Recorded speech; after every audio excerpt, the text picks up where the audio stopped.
what is 1,012? What is that? Welcome back. Welcome back. 1,012 followers as of this morning. That's pretty all right. Cool. Wow. Welcome back to the show, big man. How are you? Hey, good to see you. What kind of break did we take?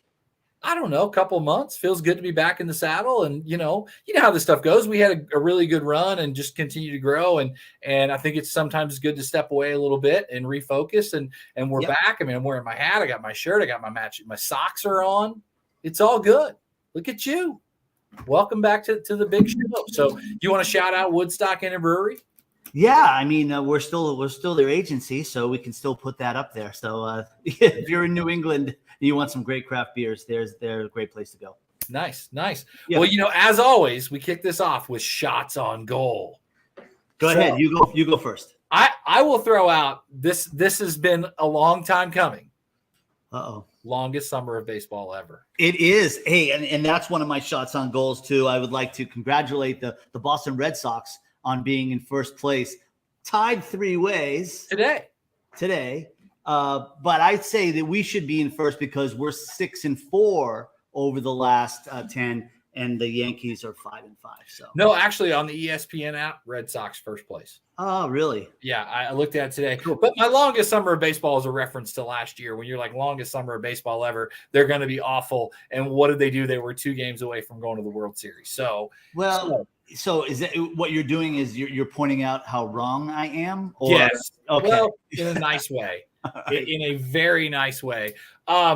Another kind of quick shot on goal that I wanted to talk about was Kyrie Irving, flipping off the fans and all that stuff. And, they play again tonight, game 2. And, Kyrie had a great game 1, but they lost. So you can talk all the smack you want. But if you don't win, I just don't care. Right. You got to win if you're going to talk trash. But I don't have a lot of I don't have a lot of patience for these pro athletes that want to be jerks to fans. We're like, you got Baker Mayfield right now saying, "Look, well, let me go yell at you in your cubicle at work." And it's like, dude, that ain't the same. Give me your game check, and then you can yell at me at work. Yeah, Baker on Baker's front, he just wants to be traded. He wants out. I mean, what's he going to do? He's a first-round draft pick. He's sitting on the bench behind Watson. If Watson plays, I mean, is he suspended for the season yet? No, I think he's good to go. Yeah. So, Baker will end up someplace like, I don't know, Indianapolis. Who knows? Carolina, probably, right? Yeah. Yeah. Kyrie and the middle fingers that cost him $50,000. It's nothing. Unbelievable. Nothing. Well, you got any more? Or is that? No, I got one more, but go ahead. No, go ahead. You go. Well, one of the craziest parts about college sports to me the last couple of years has been the transfer portal. Right. Yep. And it's noticeable right now. All these basketball players, season's over, they're all in the portal. In 2020, you had 609 players in the portal. There are 1,300 Division I college basketball players in the portal right now. I mean, that's absurd. Where can they all go? Are some of these guys going to get left out where they don't even have a scholarship and they have nowhere to go? And it's kind of like Deebo Samuel right now. And I realize it's not the transfer portal, but here you've got a stud for the 49ers who after 3 seasons is demanding to be traded. And it's like, I miss the days of when like a guy would just stay with one team and just be content. But we live in such a weird world where we're just not content with anything. And I think it's just one of the biggest misses in just the world right now. Be happy, man. Just be happy. Well, I think that, if someone in your position is making $1 more than you, then you're being disrespected. I don't get it. And our boy Tommy Brady, he was underpaid for at least 10 of the 20 years that he was in New England for sure. Right. That's all. What do you got? Well, for my shout out is to Mike Tyson. So Mike Tyson has been told by the state of Colorado, and this is for today's 420, that he cannot sell gummies that edibles that are shaped in the form of a bitten off ear. You can't make this stuff up. The state of Colorado won't allow you to have an edible in the form of a human, a animal, or a fruit. Just today. Yeah. No. It's my shout out for today. It's 420. So because it entices the children. So.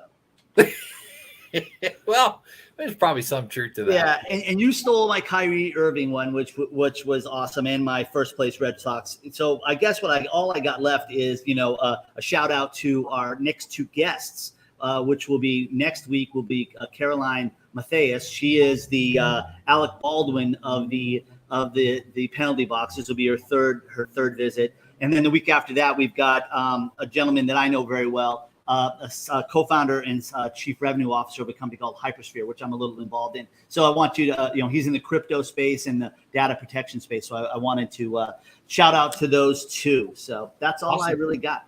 Well, cool. Well, let's get our host on here, Wesley Vivian Wyatt, for just a minute. If Wes wants to jump on, he's gone full Black Bart on us.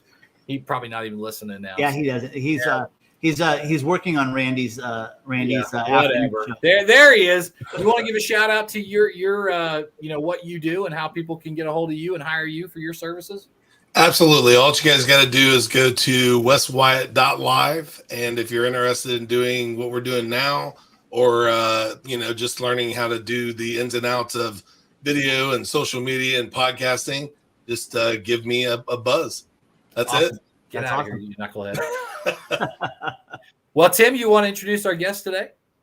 Well, yeah. So Joe, and we'll have him pronounce his last name. Repice.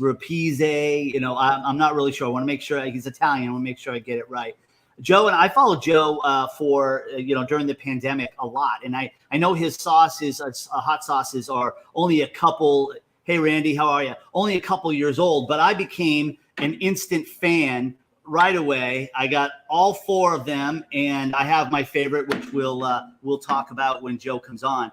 But it was so funny. I was watching Netflix, and I happened to watch this show called The Bad Vegan, and then right there, on the screen right in front of me was Joe, and I'm blown away. Not only is the guy just an awesome guy when it comes to his food and his mission. But I really wanted to talk to him a little bit about how he got from that situation in New York City all the way out to Oregon. So I'd love to bring him right on, and he can fill in the blanks for us. All right, I was calling Joey Hot Sauce, but or Joey Hot honey. So what do we call you, Joey? What's your last name? How do you pronounce it? Repice is how you would actually pronounce it.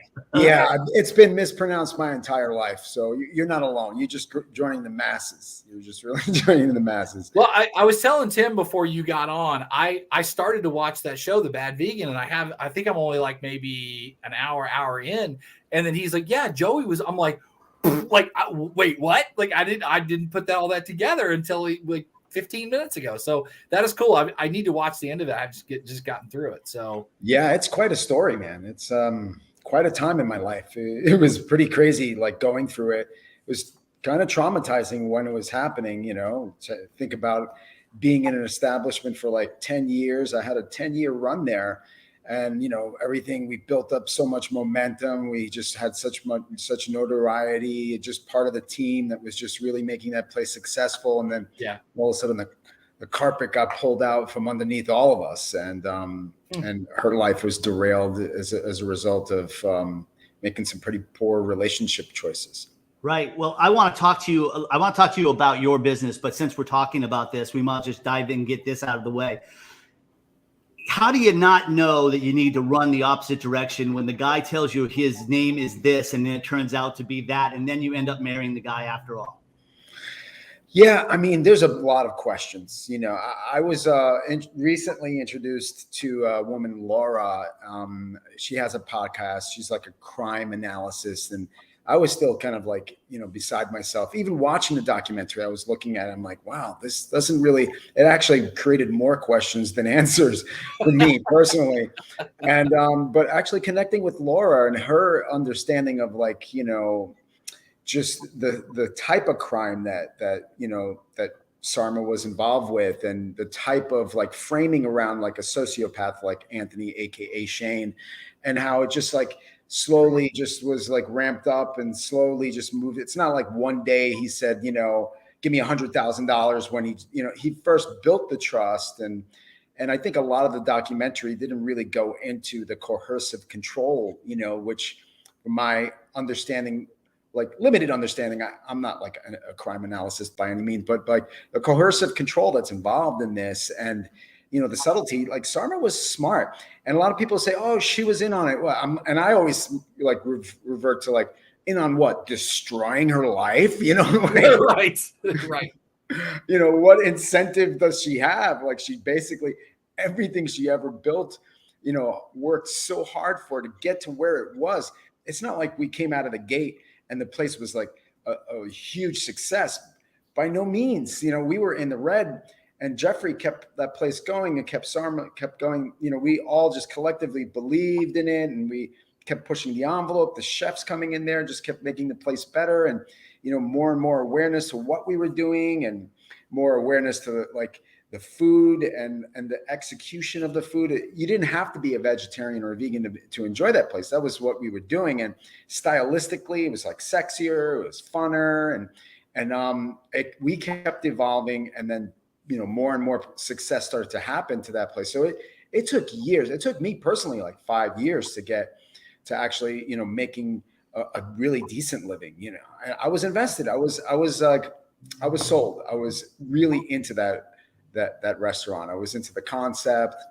I was into vegetarian at the time, which I'm not currently, but it's crazy to see all that happen, and then to end up where it did, and to watch her just like destroy her entire life was really painful.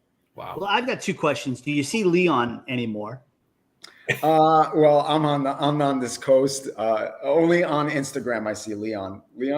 He's a gas. I love that dog. He's super cute. Hey, Barry. And then the second question, it was, I think she could make some money if she would put her merch up. I'd buy a One Lucky Duck sweatshirt. I mean, I went and looked one. I saw you had one on in one of your posts, and I'm like, after watching the show, I wanted one of those shirts. In fact, speaking of shirts, you don't have shirts on your site right now. Yeah, those are just about to go live. I think by the end of this week, we'll have them back up. Sweet. So, I was going to order one. We had shirts, and then we ran out, and now we're just about to restock. So. Yeah, so I went looking for a One Lucky Duck shirt, and I could not find it. But I if she needs some scratch, I think she could put up a store real quick and make. Yeah, I don't even know how she can she's in so much debt, and I don't even know if anything becomes successful. I don't know how that works. What happens, who goes after her. I do know that she's in the midst of almost getting her book ready, and really trying to explain her story. And I assume there could be a movie potential. There seems to be a pattern going on with all a lot of Netflix documentaries turning into. Well, she's saying that it's not a documentary. That's what I heard. Right. Yeah. She recently, after it got revealed and how it was presented to the public, she really feels that it was a misrepresentation. I think she misrepresented herself on many levels, because I honestly felt like she wasn't really fully connected to the ramifications of her choices, and how this man basically hijacked. She just seems when she's answering some of the questions, she seems confused, and rightfully so. She was victimized, and it takes a long time to process. It takes a lot of healing to get to the other side of that, to really fully comprehend, what had happened to her life. And I think she was just right out of prison and telling her story. And it wasn't, a lot of people were on her corner, but a lot of people I've seen online, really go after her, especially some comedians that I know personally. Sure. Well, don't let Will Smith get next to her. He'll have I want to take this conversation a totally different direction. Okay, let's hear it. So what do you apply today that you learned from the band Butter Thief? Oh, wow. Butter Thief. That's pretty wild. That's a little blast from the past.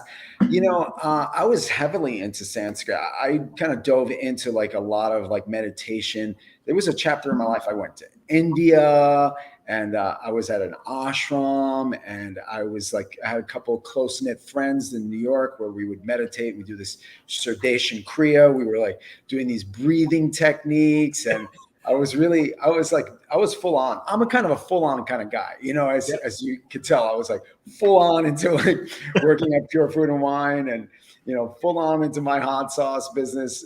So I dove into the whole meditation realm, and I've been a musician my whole life. I played at like CBs, and nothing really big. No band really hit the mainstream, but I still, I was kind of famous in my own town, and so we would play a lot of shows. So it was a great opportunity when Butter Thief, started to really incorporate somewhat Sanskrit dance parties. We would start to do these like college gigs, and that was pretty cool.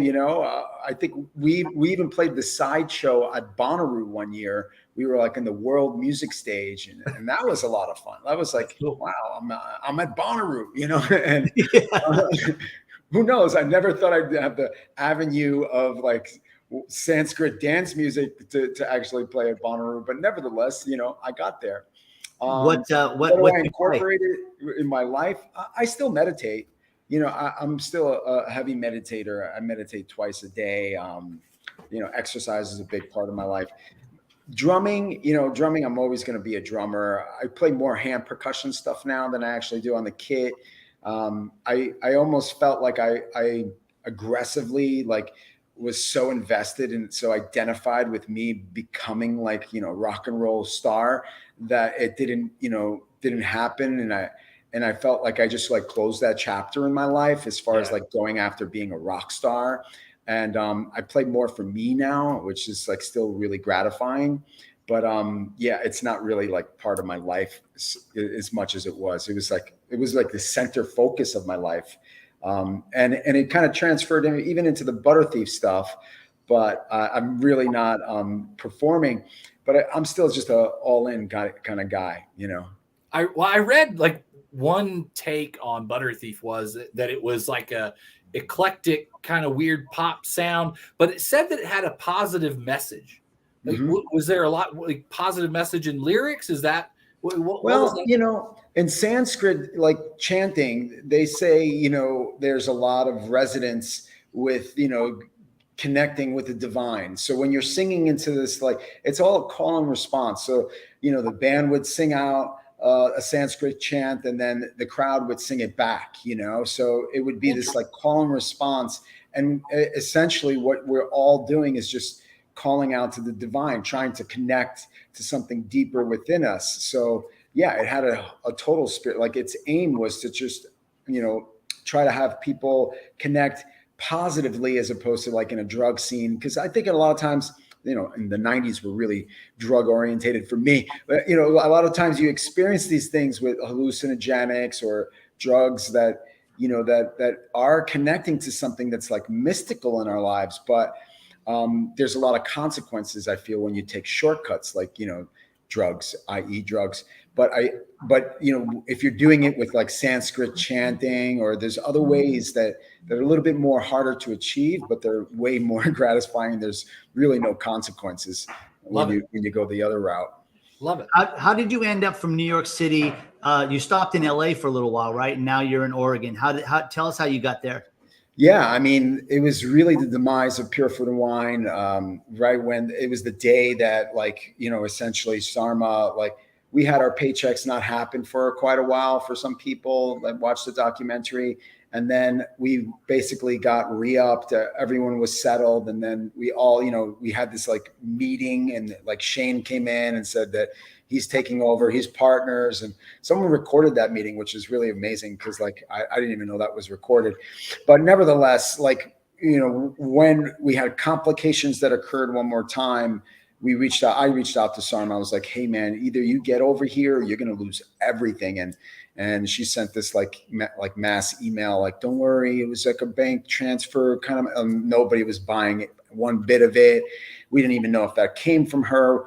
It was a walkout. So when we walked out, I was out, a job that I'd been working for a really long time. And I was just like putting somewhat closure, I think, on Facebook. And a friend of mine like approached me, and she was like, "Hey, I got a friend in LA that, you know, he might be looking for someone that be able to like come in and take this position."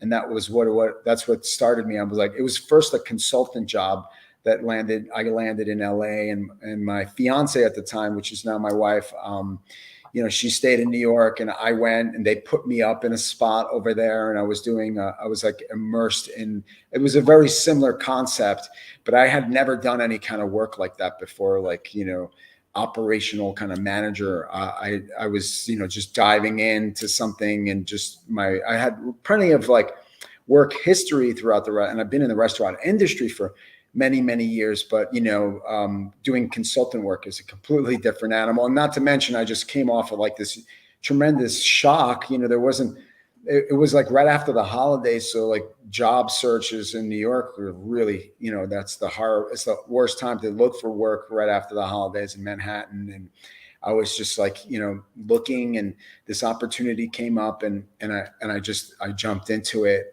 You know, again, both feet in, and I was working in LA. That's what landed me in LA. And then I got the bug of LA. I'm like, wow, this is winter. You're like, I'm like, I was downtown. I was like swimming in a pool. They put me up in a place that I was like, you know, in this complex, and there was like a swimming. I was like swimming in the middle of winter. I'm like, this is crazy. And I was working. I was immersed in trying to like move the needle on that place, and it was like a stressful time for me at the time too. But I was just trying to show up, but it planted the seed of like, maybe I was even thinking about opening up my own like vegan Italian place. Like that was conceptually, I was looking at a very regional, like, you know, dishes from all different parts of Italy. And I was putting together a chef. We were going to do a presentation. And unfortunately, the chef that I was going to partner with, she kind of got cold feet right before we did the presentation. We was going to be up in the Hollywood Hills. We had someone that was going to host it in their house, and we were going to do like this, like, you know, demonstration of what the restaurant was going to be like. But that didn't come into fruition. My ideas of grandeur fell apart, and I was actually working for Matthew, who was, you know, in the documentary. So I worked for Matthew for a short period of time, and that didn't work out. And then I worked at Scopa Italian Roots. I'm not sure if you guys are familiar with the West Coast. It's in Venice. It's Chef Antonia LaFalso. She's, you know, been on like, you know, chef, like I'm drawing the blank to what she's like top chef, and she's been on that program, and very successful restaurant. In fact, that place, I never seen more money. Like, you know, that place like printed money. It was like the most insane high volume, like really, really like, you know, intense environment. But yeah, I learned a lot from there. And it also connected me back to my Italian roots, because it was called Scopa Italian Roots. And a lot of the dishes were like, made me realize how incredible my mom was. You know, she's just like this Southern Italian wizard in the kitchen, you know, where she would just like crank out like chicken parmesans, and like, you know, like, you know, and her execution of everything, you know, just what she would do to dishes, like all the labor intensity and everything from scratch. You know, I took that stuff for granted, you know, just growing up in it. You know, I had a friend, his name was Monday. I still have a friend, his name is Monday. And Monday used to come over. We used to, you know, practice. Wait, hold. Was that his real name, Monday? I think it was pronounced Mundi, but yeah, everyone called him Monday. I'm going with Monday. I usually call Tim Tuesday, so, you know, I'm going with Monday. Tim Tuesday. So yeah, Monday was great. He used to come over. We used to practice, and he said to me, like, I would always be like, nah, Ma, I don't want to eat. And he'd be like, Joey, please don't say that. Mom's food is the best food I ever had in my life. You know who never says that? Wes Wyatt, by the way. So Lisa's your muse, right? So we've all heard about how she wanted a hot sauce, and you went and farmers market and found them. But tell us a little bit about what makes your. I mean, come on now. I got them. Yeah. I got them all right here. I have my favorite. It is Lisa the truffle. Lisa the truffle queen. It's awesome. My fave. It's really, really good.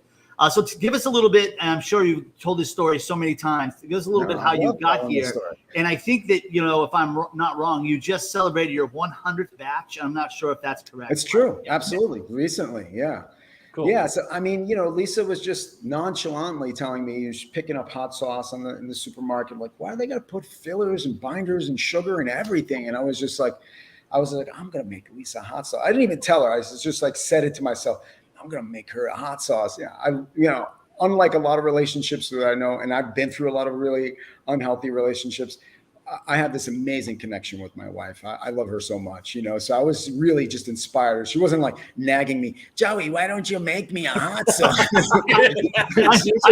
I'm pulling that clip from this, and that's going to be our next promo. Joey, make me a hot sauce. I can see Monday saying that, but definitely not your wife.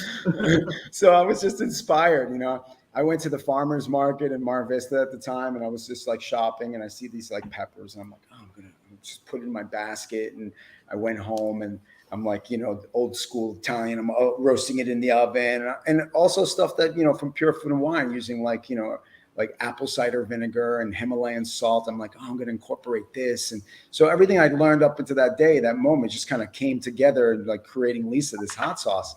Again, zero intention of starting a hot sauce brand, just really just making it for her. And she's like, what are you doing? I'm like, I'm making you a hot sauce. And she's like, oh, so I made it. And she was like, this is so delicious. I love it. I was at work at Scopa, and I was with my friend, the bartender, Mishka, at the time. And I was telling her, I said, I made Lisa a hot sauce last night. It was delicious. And he goes, you did what? And I said, yeah. He goes, well, I want some. And I just, off the top of my head, I said, yeah, $10, and he was like, yeah, sure. And I was like, okay. I went home, and I emptied a bottle of hot sauce that I had, and just washed it through the dishwasher, and just filled it up with like the hot sauce that I made. And I brought it in, the light bulb went off. Like, maybe other people might want this kind of hot sauce. And it started the whole thing. I literally was going online on Facebook, say, hey, I'm just about to make a batch of hot sauce. Who wants in? And, I was slipping into friends' DMs and just be like, hey, I'm going to make a batch of hot sauce. You want a bottle? And that's how it started. I started making it in my house. I started making handwritten labels. If you look at like historical, if you look at some of the like really old archaic like posts, you could see handwritten labels. And poor Lisa, she was sitting there cranking out the labels, writing the ingredients in every single bottle. So, we were making like hundreds of bottles, like 50 to 100 bottles at the time, and I was just like, sending them, mailing them to friends. And then the thought like, hey, maybe some other people, like, what would it take to help move this along? What kind of money do we need to generate? Like, we just did some to legitimize this business. And, we decided to go the crowdfunding route, and we just, did the crowdfunding, and we raised a considerable amount of money to launch the brand, to get things. And, that's what happened. I just connected with people that were just behind the brand. And then, we basically decided, instead of staying in LA, we had friends that lived here in Oregon. And I looked at like, can I source the peppers? And, it felt like LA would be a little bit repressive, a little bit like difficult to launch a brand unless you had these like big financial like giants behind you. And we didn't. We had a little crowdfunding. It was all bootstrapped. So, we decided we chose Oregon would be a great place so I can source the organic peppers throughout the year. And we looked at commercial kitchen spaces and had to really do through the canned food courses and with the FDA, register everything. And now we've officially launched our business. Now it's been 2 years. We're in about 40 different locations. We keep growing our online presence. Really excited about like the reaction at the farmers markets. People love this. I love seeing people's expression when they taste that sauce. Like there's no better like test field than like just like letting people taste the sauce. I put it on popcorn, I put it on chips, and people are just like, wow, man, this is so good. And some of the hotter sauces, people just really want, people that are really into really hot sauces. I can't make it hot enough for these people, but, for me, the defining difference, there's a couple like factors that I feel that really put us apart from other people. I mean, the roasted peppers, very seldom. I really did a lot of research into this because, you know, we were looking at expanding the brand and seeing if there's other facilities that would be able to use and partner with. And unfortunately, or fortunately, depending upon the way you look at it, very seldom do you find people that produce hot sauces roast their peppers. They just don't. It's really time consuming, you know, and I don't put any additives. Again, no preservatives, no binders, no sugar.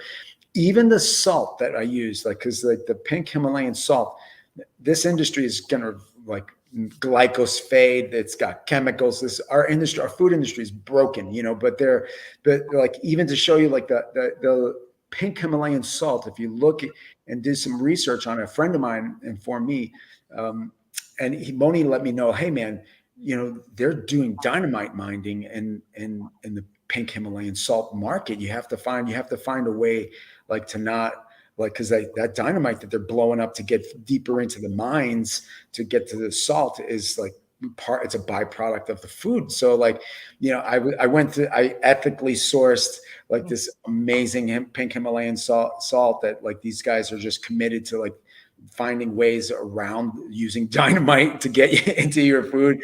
So I just go to that length. I go to the length of just the integrity of the ingredients, you know, the Bragg's apple cider vinegar. And, you know, I even use spring water as opposed to just filtered tap, or I just try to go to any length to create a product that you can entrust in, you know.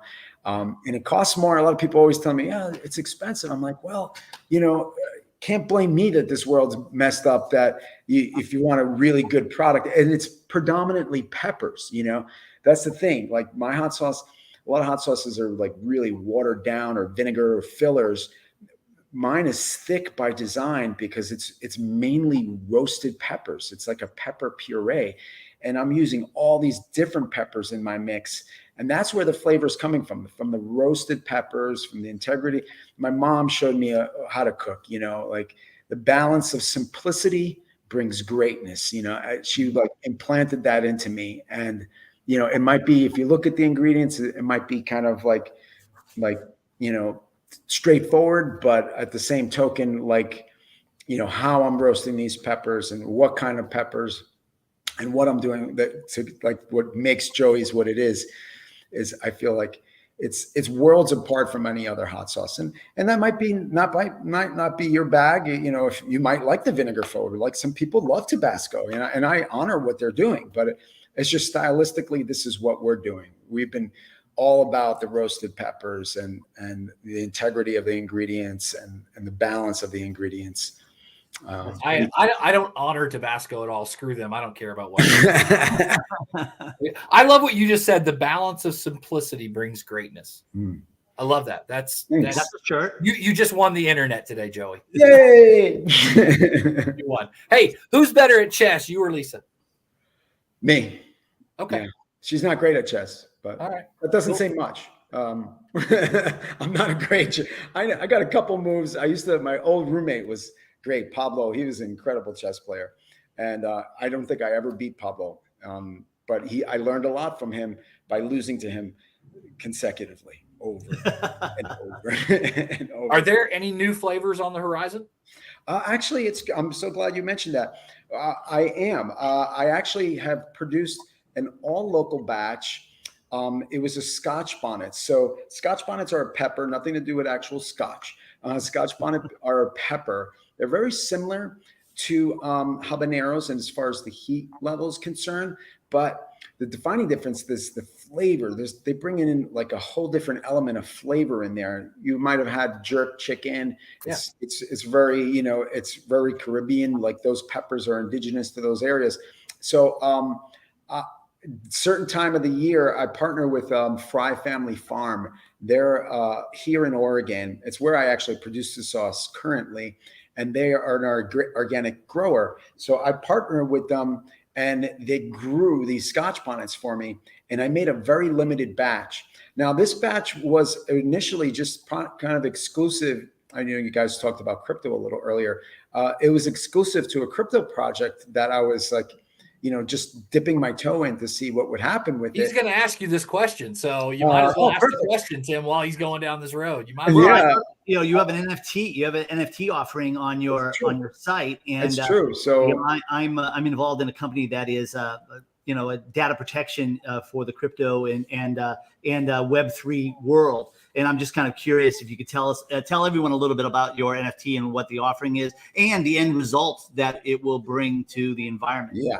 So, I partnered with Gimbal Labs. They're a subsidiary of Cardano. Cardano is like, if you're familiar with the NFT space or just crypto space in itself, they're kind of one of the most, Charles, the founder, he's one of the most notorious kind of more ethical approaches towards crypto. He has a pretty nice, like almost harmonious or like a gentleness or a care for the environment, a care for education for people that have less on the planet. And you look at his like mission statement. I was just drawn to that particular crypto, and I partnered with Gimbal Labs. We basically said, oh, what are we going to do as far as like creating a crypto that we're going to create this NFT? What are we going to raise money for? Because it's not only just about, you purchasing the NFT.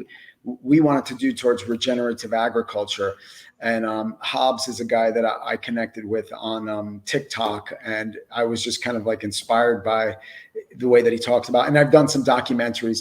Again, I am no expert in crypto. I am no expert in regenerative agriculture, but everything that I've seen on like, there's definitely concerns about like, fiat currency. There's definitely concerns about, there's definitely interest, concerns about the environment, and there's interest in regenerative. I feel like regenerative lays out a plan that, if it brings in rain cycles, the cow's in a better position.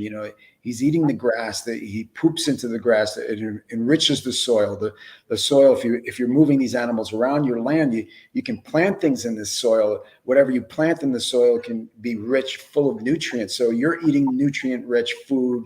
If you're going to eat the cow's nutrient rich. The cow lives a more humane life. It pulls in the carbon.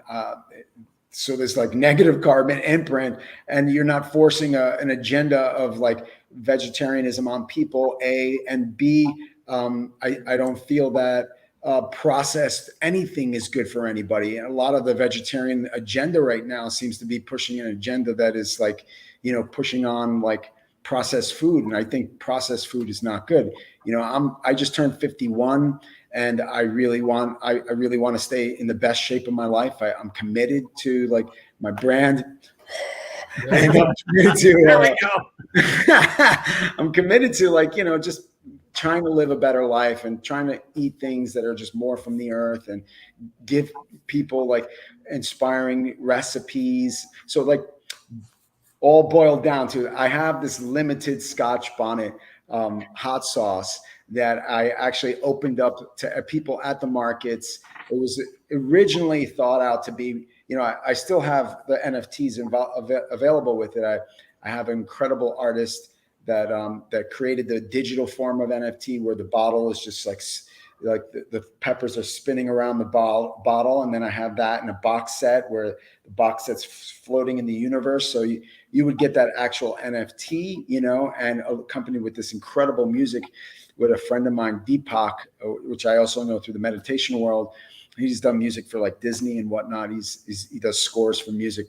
Really talented guy. So you get, music, you get like this art, you're contributing towards the environment, and you're also getting a limited production of Joey's hot sauce that was like an all local, like rare. There was only 1,500 bottles produced of each sauce. Wow. Wow. Can I just say, Tim and I want to be part of your posse. We got Deepak, we got Monday, we got.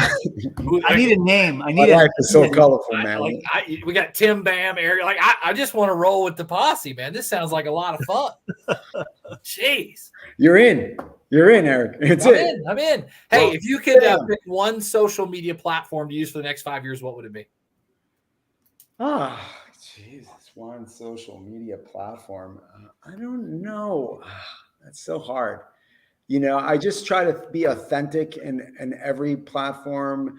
And I just, I'm about to experiment a little further into TikTok. So I don't know what's going to come of that. Everybody else I asked this question immediately just goes, well, this guy, like, well, let me talk to Monday and T-Pock and we'll get back to it. Come on, man. He's going to have Wes part of the crew. Wes, what do you think we should do? Hey, I love asking this question. Tim knows it's coming. What are you insecure about? Oh, insecure. That's a great question. I don't even know. I got shame, like I said, the 90s were pretty chaotic for me. And I definitely did things that I wasn't really happy about. I hurt friends, family.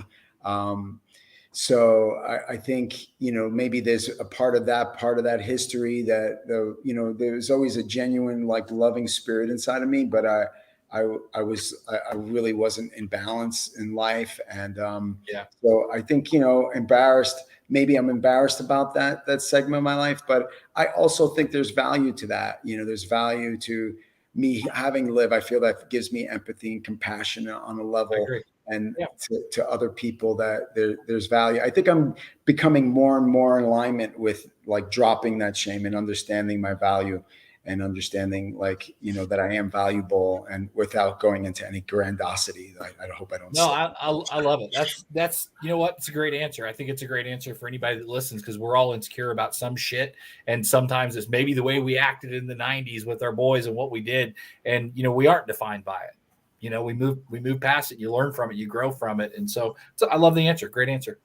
Thanks. So the Huffington Post picked you as one of the top 5 hot sauces to have. Keith, my boy Keith.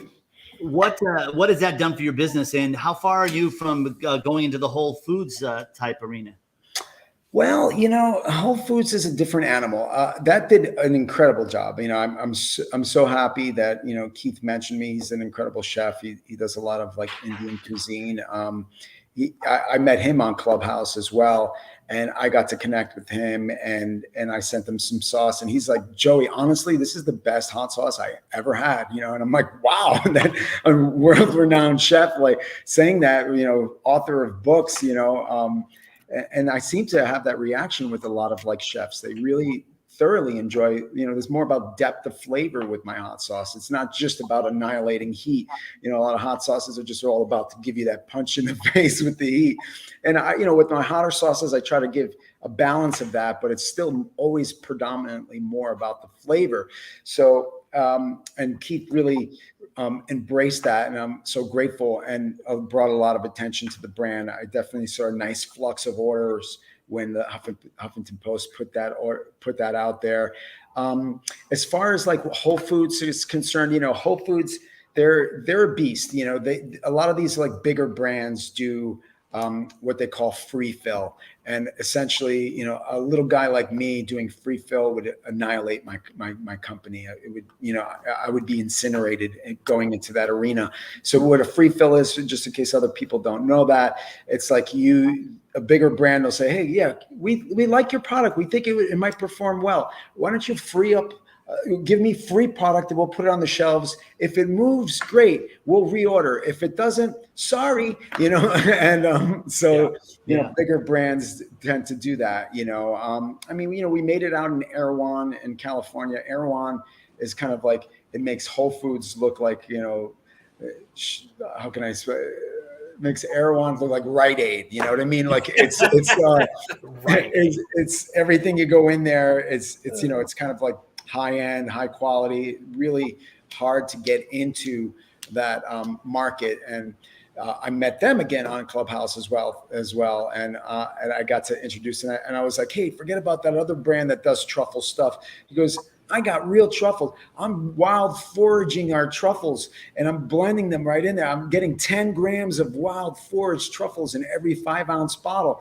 You got to taste it. The guy was Italian, and I was like, you got to taste it. And he's like, okay, send it to me. So I sent it to him, and he's like, damn, that's good. And so, we got into Erewhon, which was awesome. That's Lisa, the truffle queen. Yeah. Awesome stuff. Yeah. Thank you. Yeah. That does definitely, like, blows people's minds away at the farmers market. Batch number 50. Just nice. Nice. You need to use that You're faster. halfway there. What was that, Tim? Eric? He needs to use that faster if he's still. I know. Oh, it's still good until 11:22. So I'm in good shape. So. You are in good shape. Yeah. That's the beauty. I've got one question left on my list. I know you're a live music band guy. Greatest front man you ever saw in a band? Oof. Greatest front. I'd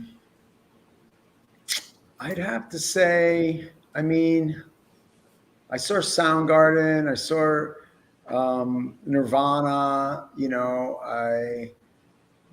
but I'd have to give a big shout out, back in their heyday, there was a band that was like, they were friends of mine. I used to be in bands with other bands. Also in the posse, continue. Yeah, part of my posse.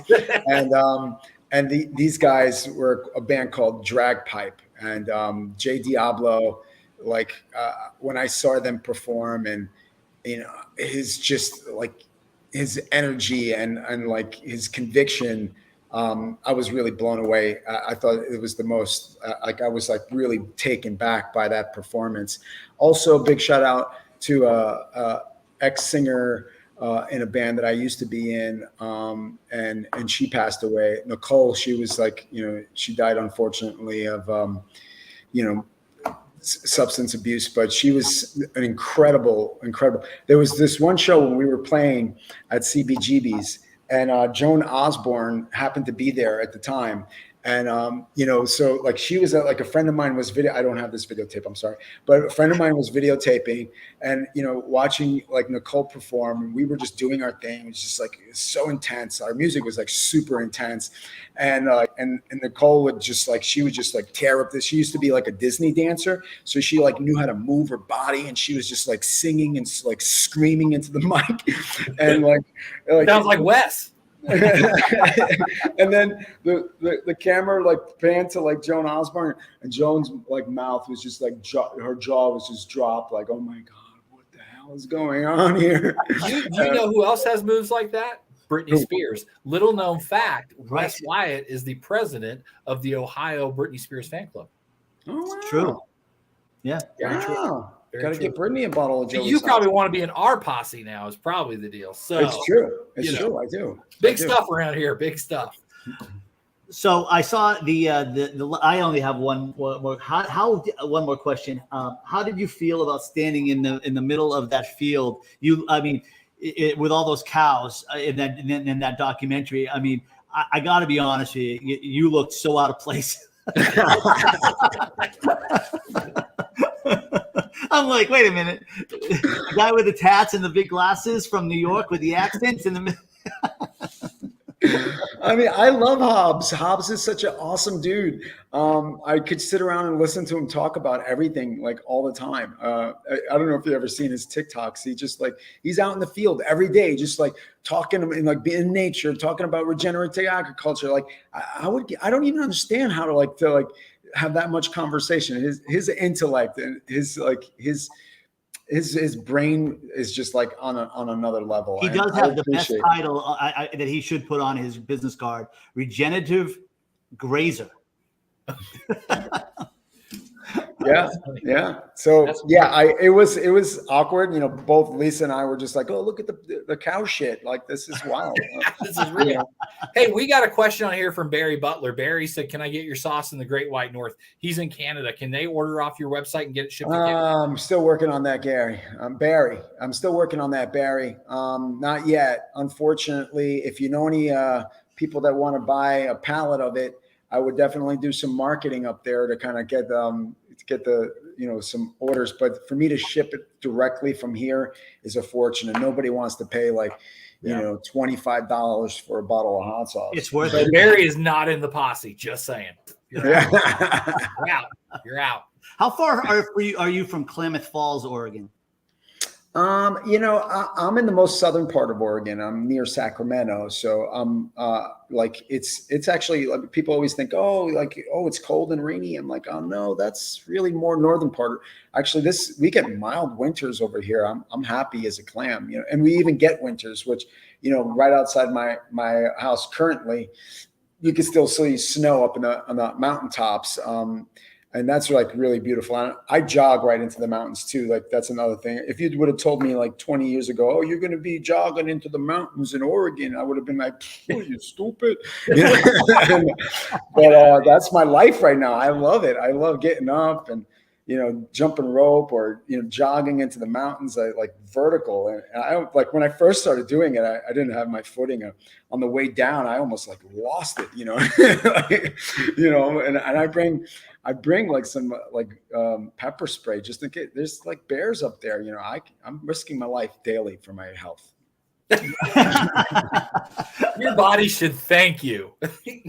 So, Joey, this has been awesome. I'm sorry, Tim, you got another question? No, I was going to say, tell everyone how to get a hold of you. And if you got any specials coming up, I mean, yeah, I'm going to be making on the horizon. I'm going to be also making this Italian kind of like, I'm going to call it like, I don't know what I'm going to call it, but we're going to put the Italian flag behind it. I'm sourcing these Calabrian chilies, and I got these fatales that I'm also putting in there. So it's going to be like what we call these are called Joey Selects. So I'm going to be making Joey Selects, and they're only pretty much available to people who like get on our website and like essentially sign up to the email list. It's kind of an exclusive thing. If you're interested in that, please slip into my DMs and ask me if you're interested in some of the Cardano stuff. I still have that. You can't find that online, but joeyshotsauce.com. I'm on Instagram at Joey's Hot Sauce. I'm at TikTok at Joey's Hot Sauce. Facebook, obviously, you can see me here. I got 2 accounts, the actual Joey's Hot Sauce one, and my personal one is Joey Repice. Repice. You have a great, everybody follow. You have a great Instagram. You and Lisa both have. Because I scroll through them and just some of the. You have like an eye for like.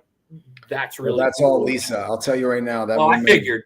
She's incredible. Like she has an eye and a meticulousness, and she really helps me like hold the standard of what we're trying to put out there to people.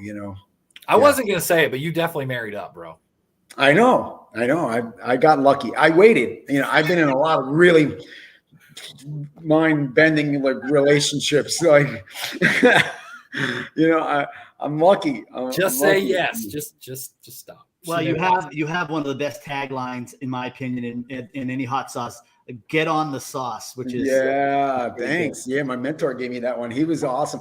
He was like, he's got all these great things on the bottle. If you look, I'm not sure if it's even on your bottles, but we keep updating little things, and it says "Shake me, I like it." That's another thing. And then, how hot is it, Joey? Is where the pepper meters are. Yeah. And a funny story with that. I'm like, I have that at the farmer's market. How hot is it, Joey? And then like a woman picked up the bottle and she looked at it. And she was like, well, that's a little vain, don't you think? I'm like, I'm sorry. She goes, doesn't it say how hot is Joey? I'm like, no. That's hilarious. How hot is Joey? Yeah, baby, you like my hot sauce. All right, we need to wrap this up. He's shaking shoulders and stuff, and he could be drinking. There's no telling. So, hey, this has been awesome. You are a super cool dude. I'm gonna get online and buy some hot sauce after we're done for sure, because this has just been cool, and I think you're a pretty cool guy. Next week we've got Caroline Matthias, who will probably drop the F-bomb 27, 28 times in the first easily 10 minutes she's on. And Joey, you are awesome. You are super cool. Shout out to Wes Wyatt, producer extraordinaire, president of the Britney Spears Fan Club of Ohio. And as always, Tim, you're the man. Joey, I don't know if you know how we end this, but